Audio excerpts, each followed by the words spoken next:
back again with another 52 travel size segment. We're gonna pack our bags on this episode, and we're gonna go to. I guess we can go to the rodeo. It's also Groundhog Day too. It's February 2nd. By the way, Punxsutawney Phil saw his shadow, so we got 6 more months of winter in Texas. So another couple cool days or something like that. But the reason why I say the rodeo is because if you haven't noticed yet, I don't know if people noticed my shirt and my hat. I got these gifts for Christmas, and I got these gifts because my wife, Jennifer, she knows that I'm big into. When we first met, I would tell her, "Hey, man, we talk about, hey, are you into?" One of our common interests was drag racing, and I said, "You're into drag racing? Did you ever watch the TNN channel, the Texas, what is it called, the Nashville network? TNN. It was an old thing from like the '80s. It was on basic cable." And it was like ESPN, and it turned in later in the 2000s. I think it turned into Spike TV. But before that, in the early 80s, it was the Nashville Network. And I told Jennifer, I said, "Did you ever watch that?" She goes, "No, I don't know what the hell you're talking about." That's per usual. But no, anyways, we had a common interest with drag racing. But I told her that I was watching the Nashville Network. I'd watch, since I was a kid, man. I had basic cable. Late at night, I'd watch some of the most, random sports activities there was. There was like mud bogging. I don't know if I talked about this on the episodes before, but there was mud bogging, tractor pulls, monster truck rallies, things of that. All that stuff back then was just coming out. Like Bigfoot was big. Those came across there when I got into, and I had never knew. I was a kid. I was 10, 11 maybe, and I came across maybe younger. I came across rodeo. Professional rodeo was on there on TNN, and I was watching this and I was like, what is this? I found it interesting. I saw the watching the bull riding. I love the bull riding. Those guys, when I used to watch those guys, I was like, man, these guys got, they got, not only they're a little crazy too, but which is a good thing, but they were brave, they were tough dudes. These guys didn't give a shit. They weren't afraid of anything. They get on these bulls, man. These guys, one of the biggest bulls in history, one of the most massive and meanest bulls in history was Bodacious. And he was 1,800 pounds, and what I gathered, he 130 something riders. He had some riders ride him, and he bucked off 127. So he was like the king. Like Bodacious was the thing, and he was. And I think what they do with those kind of bulls, they breed them and they try to make. He's got offspring, but his offspring has never, from what I gather, his offspring hasn't been as great as he was. As talented as he was. But he was a vicious bull, man. I watched them growing up. I saw that. In fact, back to the story, it was at Christmas I got some gifts, and one of the great gifts I got that I really enjoyed that was special to me, that made me think about this episode, was to talk about this, was Lane Frost. Lane Frost was a champion back in the 80s, 83, huge, massive talent, Air Jordan time, like the Air Jordan, LeBron James of bull riding, that caliber of greatness. Young guy too, I think he was 25 when he died. I believe he was 25 when he died. He died in Cheyenne, Wyoming. He was riding, the bull that got him was Taking Care of Business. Got him was the name of the bull. They always had catchy names. Taking Care of Business is the one that took him out. He got bucked off. He made the 8 seconds. He did the 8 seconds. Hence the movie 8 Seconds with Luke Perry and Stephen Baldwin, one of the Baldwin brothers. And Stephen's a nut job now. People will call him a nut job because he doesn't think the way everybody else does. But anyway, he's a nut job now, as they say. But that was a great movie, 8 seconds. And anyway, he makes the 8 seconds, he gets thrown off the bull, and the bull turns and gouges him in the side and horns him and kills him. He stood up briefly, and he just went right back down. He fell right back down and he passed away. But that's the thing, is like those guys, I'm sure that's the way they would rather, I would think that's how they would want to go, doing what they loved, because that's what, in the movie, it's a movie, but I'm sure he refers to that he's doing something that he loved. Bull riding was something that he absolutely loved. And in the movie, you can see the turmoil between him and his dad, because his dad always thinks that he's not good enough and all that. And the dad, I think, if I'm not mistaken, we just watched it the other day, or today, we were watching My Cousin Vinny, and I think his dad was the guy, the car expert on My Cousin Vinny. There was but yeah, so Lane Frost, legend, man, a hero in that world. And I grew up, anyway, my whole point was I was watching these things on TNN, and I was exposed to these, and I got exposed to different writers too. And of course, Lane Frost, one of his buddies, was Tough Heaterman. And again, another crazy guy. I think he rode Bodacious a few times. I believe that's what I gathered. I was reading on this. And the other one was one of my other ones that caught my attention was Ted Noose. These guys were just animals, man. These guys didn't care that they had zero fear in them. And I was just taken aback by seeing these guys do this. And I was like, man, these guys are riding a wild animal. You know, this is nuts, you know. And they're just holding on with one hand. And now I see these guys, and nothing against the rodeo now or the bull riders now, but you know, they got all this, and I know they do it for just like football. They have to take the precautions. They want to make sure people don't, you know, lose their mind or get, you know, killed. You know, I think it was Tough Heaterman. He was riding a bull, and I think the bull came up and smashed his face, and I think he had to have like reconstructive surgery on his face because he crushed his face. He looked a little different after that. But this is what these guys love to do. But anyway, it's just, I know now they have helmets, and they got these like kind of like bulletproof vests they wear, and I get it. It's safety. You know, you want to be safe. You want to go home. I get it. But just watching those guys with none of that equipment was just, I just was blown away by that as a kid. It just blew me away how tough these guys were. I was just, wow. I just always wanted to experience to see what it would like to be on a bull, but nah, I didn't have enough nuts like these guys to do that, man. These guys are on a whole league of their own. But yeah, I was watching that. We watched 8 Seconds. Let's see, what else did we get into? When I was a kid, watching TNN. I remember there was all kinds of shows on there. There was like traveling shows, and there was this one thing. I think her name. I had a big crush on this lady. I was young. I was a kid. I was like 8, 9, a kid, and I think her name was Lorianne Cook, and she used to be on the show called Crook and Chase. And Crook and Chase was just like CMT, how they have the music videos and they talk about the videos and they play videos and whatnot.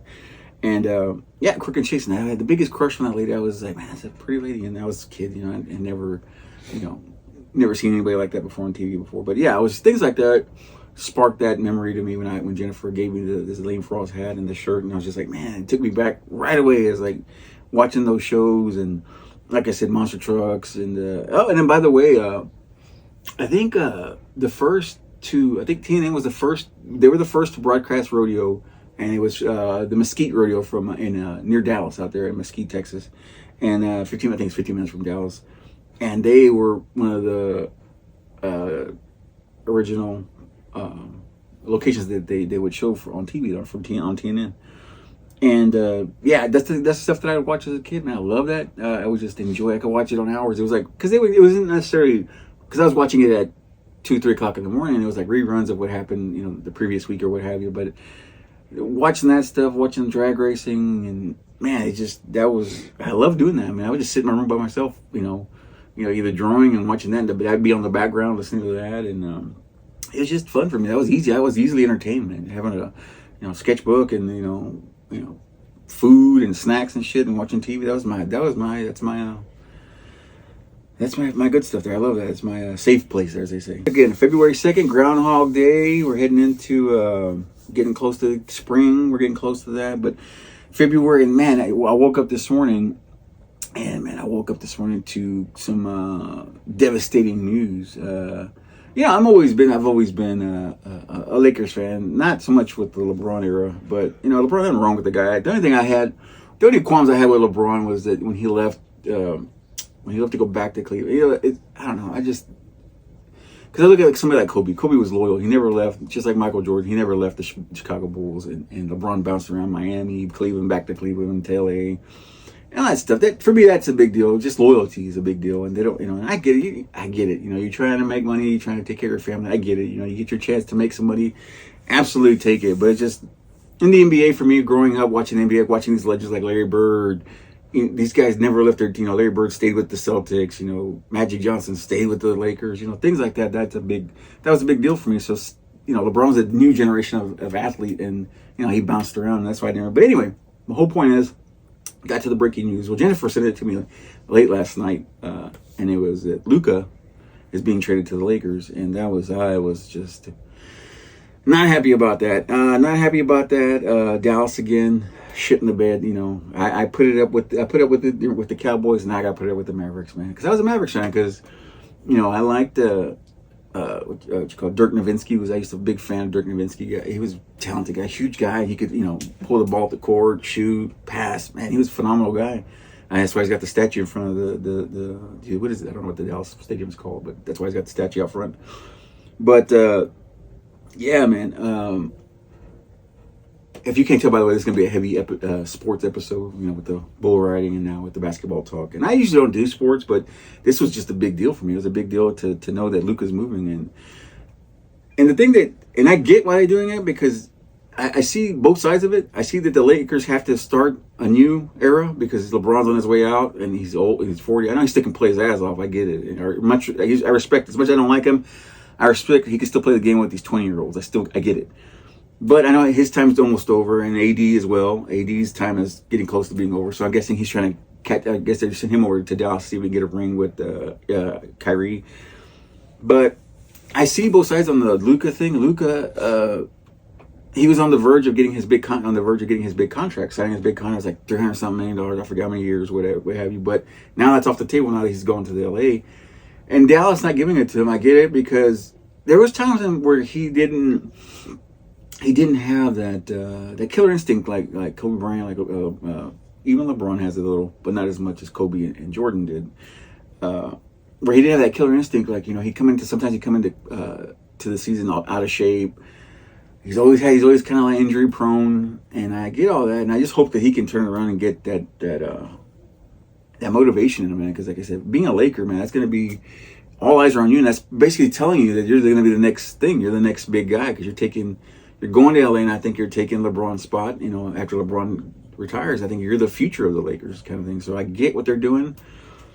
Stephen A. Smith, if you ever haven't heard Stephen A. Smith's point of view on this stuff, check him out. He had some good points on ESPN this morning. But Luka, man, I hope that he turns it around. I hope I want him to get some rings, man. He needs some rings, just like Kobe and LeBron and Jordan. He needs some rings and Magic, of course. But these guys, I want him to be in that top level, that next level of star, because he's good, man. He's crazy talented, pass, everything, and the height that he is, and wanted to win things, man. And so we'll see how it turns out. We'll see how the Lakers turn out. I think they meet February 25th. The Lakers and the Dallas Mavericks meet for the first time, and hopefully Luka's healthy and everybody's healthy and everybody's ready to go. AD, because I think AD's hurt a little bit, and Luka's, of course, he's hurt a little bit. Hopefully when they made up, everybody's at full health. There's no bullshit, no excuses, and let's see what happens. Speaking of no bullshit, no excuses, Super Bowl's coming up, and I'll make nobody gives a shit, but I'll make my prediction. I think Patrick Mahomes will get the three-peat. I know people were not a fan of him. I wasn't at first, but the guy does. He can play, man. He can throw it. There's plays where he's on the verge of getting sacked, and he's on the way down, and he's about to hit the ground. He tosses it real quick. Those things are things that you can't teach. And that guy's, again, extremely talented. That guy's going to be a Hall of Famer, of course. He's going to get that fucking, that mustard colored jacket, but he'll be in the Hall of Fame for sure. But yeah, so I think KC's gonna pull that out. I think KC will pull it out, and I think probably Kelsey will probably retire and shit, and hopefully he does. We don't have to see fucking Taylor Swift's face no more. I'm sick of that. What else? So yeah, so I think 3P's gonna happen next Sunday, and I think it's gonna be a close game. I think it's gonna be a close game. I think it'll be a touchdown or a field goal will separate the victory. I think that's just my opinion. I know people don't give a shit, but that's just what I think. Has sports heavy episode here, because I usually don't do that because I usually talk, just old buffoonery, stupidity, talk about me being young and watching, the shit that I was growing up. So, but right now the sports is heavy right now. The Super Bowl, like I said, this trade that happened the other day. And then the other thing that got me all hopped up on the sports there was I watched with me and Dylan. We sat down and we watched the OJ documentary. I forget what it's called. I forget the name, but it's on Netflix right now, and it's interesting. It's a 4-part episode. I don't think it should have been 4 parts. It could have been done in 2. But I know they break it all down. They break it all down. And for some folks who weren't alive when that happened, it's interesting to watch again. My son had never seen it. He didn't know what the OJ thing was. He knew of OJ, but he didn't know about that. I told Dylan, I said, the only thing that I remember of OJ, the lasting memory, and it's not the OJ case, not the murder case. No, for me, is when he's in Naked Gun, and he's the buffoon, and he's Nordberg. That's what I remember. That's what I'm always going to remember OJ from. Not, from the Twitter days when, all that good stuff, when he's on Twitter, and getting his memorabilia bag at gunpoint and all that. No, I'm not going to remember all that stuff for him, all that. The case, the trial, and all that shit. Was it 100 and something days it took? I don't remember what it was, but I'm not going to, it's going to be Nordberg. Him and Frank Drebin. And OJ, that's what I remember him as, Nordberg. But breaking down the trial, they broke down the trial. They broke it down from the beginning. They had it all. It was Hollywood, man. It was the first time that a case was on TV. You saw it on TV. They had cameras inside the courtroom. You had an Asian judge, Judge Ito, and you had the Nazi Mark Fuhrman in there. You had the beginning of the Kardashians with their dad in there. Robert was in there. He was in the mix. It was a star-studded thing. He had Kato Kalim on the couch. That dude made it fucking big in Hollywood for being the guy who was sleeping on somebody's couch. That's ridiculous. He was a mooch and he made it big. Go figure. After watching this, because my son was watching, we were watching, and I said, even me, after all this time, after watching this, you kind of get swayed in a certain way. You get swayed. If you thought that he did it, you get swayed the other way, and if you thought he didn't do it, you got kind of swayed the other way. It was just it was interesting. There's a lot of missing pieces in there, and for me, it's I can't jump to conclusions because, again, Jennifer got me into the Scott Peterson thing. And with the Scott Peterson thing, when she first did, she goes, "What do you think he did?" I said, "Oh, he fucking did it. He killed his wife. He's a piece of shit. Like everybody else. You jump to that." But then she goes, "No, we're gonna watch some documentaries," and she broke it down for me. We watched like 3 or 4 different documentaries on Scott Peterson. And after that, I was like, "This guy didn't fucking do it. There was nothing there. There's no evidence. He wasn't there. It's just because they put him in jail because he didn't have the right reaction when body language when they told him his wife was gone or when he couldn't find her, and he was the thing that got him is because he was cheating on his wife, and that made him a piece of shit. And but despite that, there was a lot of stuff missing. There was a lot of things missing on the Scott Peterson thing, and I think he's supposed to be. They're trying to get him out. I think they're trying to get him out, and he may get out.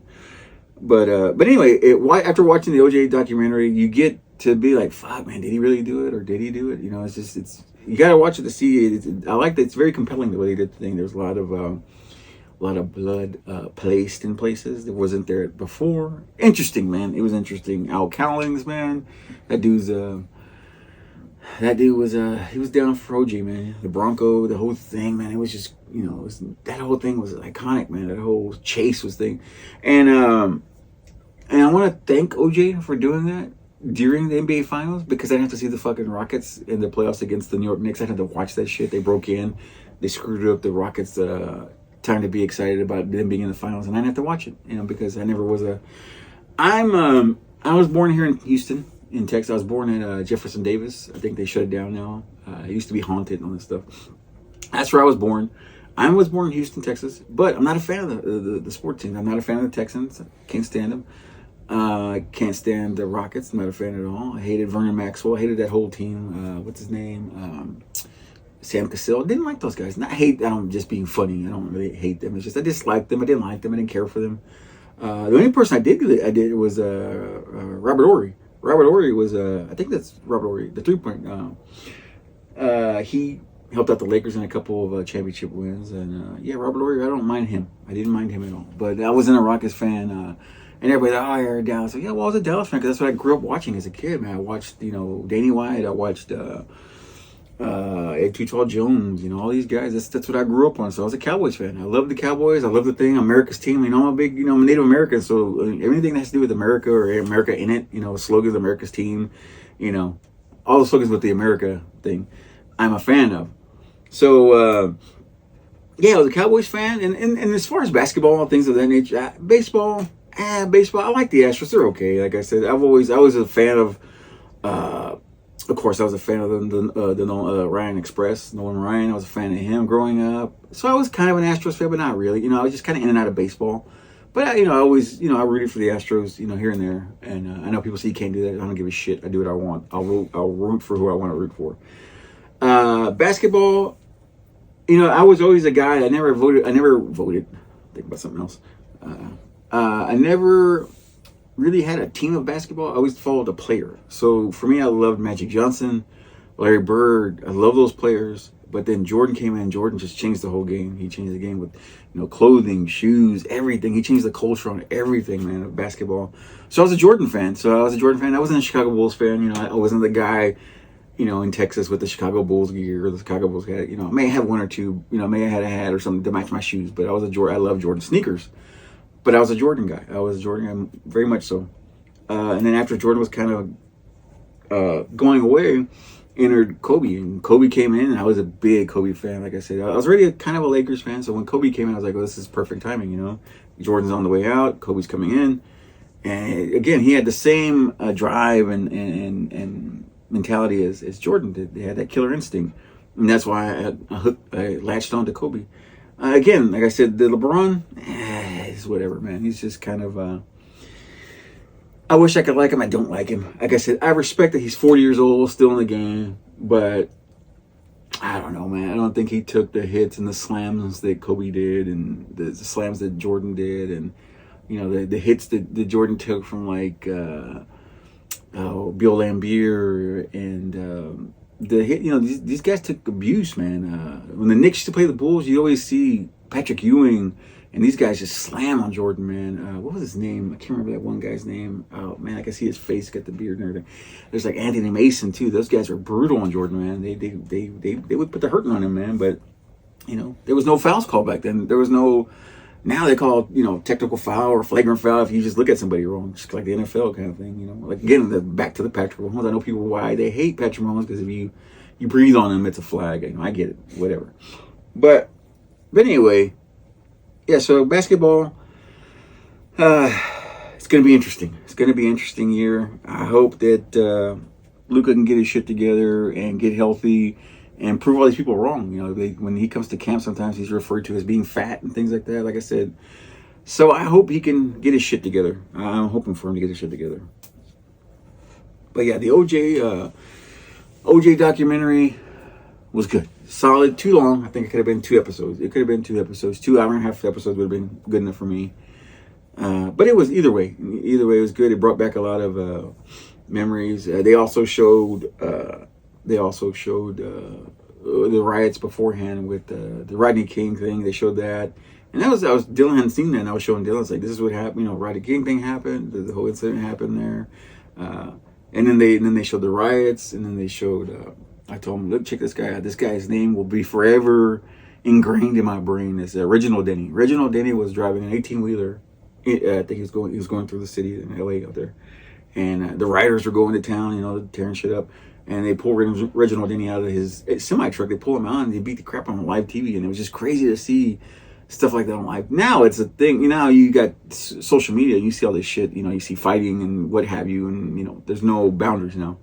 But on, TV, you saw Reginald Denny on live TV. He ripped him out of his truck. And the thing about it is, the guy was just working. He didn't have nothing to do with it. I understand the rage and the anger. I get it. It was a big deal. It was a big deal. I understand. I get the point. But that guy was just driving, man. Just going to work. But anyway, that the whole thing. He got to see. They showed that clip on the OJ thing and on the OJ documentary. But it was good. It was really, really good. They talked to the Goldmans. Goldmans, yeah. It was. They talked to the goal. They talked to his sister. Man, his sister. She went through some. She was going through some hard times, man. And the dad had a fat. The dad had a fantastic mustache. It was like that. It was like one of the twisty ones like that, and it was heinous. He could have lived in Austin. But yeah, man, it was a great documentary, man. We enjoyed that. We sat down as a family and watched that because, like I said, Dylan hadn't experienced it. He hadn't seen that, and it was a part of pop culture or history that's huge, man. But yeah, OJ, luckily he had a hell of a dream team, man. And everybody that he picked was a killer in their expertise, and that's what got it, man. It was just he did it right, man. I'm sure that costed him a pretty penny to pay for that whole team there. But like I said, you had Robert Kardashian in there, man. You had Johnny Cochran, man. That guy he could talk some shit, man. He was a silver tongue, man. He could talk some shit. If you watch the documentary, look out for this one guy. He's just funny. I think he's hilarious. He's funny. He's very extra. He was on OJ's team, his team there. black gentleman. And when they talked to him a lot throughout the documentary, and I mean, he's over the top. He's like, you know, he's like very extra. He reminds me of like Southern Pastor. Like, he's very over the top, and he's just. But you gotta see him. He's entertaining. He keeps you entertaining. He's got some metaphors that are fucking retarded and stupid, but he's funny. I think he's really funny. But it's an entertaining documentary nonetheless. Yeah, we haven't really watched anything else. Nothing news really on the radar. Probably gonna check out that new movie that came out with Tom Hanks, where it's like a one shot and it goes through his lifetime. You know, it's a movie that goes through his life, meeting his wife and whatnot, and it's the one shot scene. Probably watch that one tonight. Check it out, see what that's about. I've heard good things about it. You know, I don't take people's word for granted when people say, "Oh, that movie's shit." Well, I want to see for myself. It's shit. So we're gonna probably check that out tonight as a family. Watch that one. There's not much else that we did this weekend. We kind of worked on the truck again. If you follow me on social media, you probably see me working on the truck, doing that. We're getting closer to getting that thing ready back on the road. Yeah, man, that was it. It's Groundhog Day. Saw the shadow. 6 more weeks, of winter. We'll see. He's usually a damn liar. Usually it's hot as hell by the next couple weeks. It's gonna be hot. So Phil, I don't trust you. I don't trust your judgment, Phil.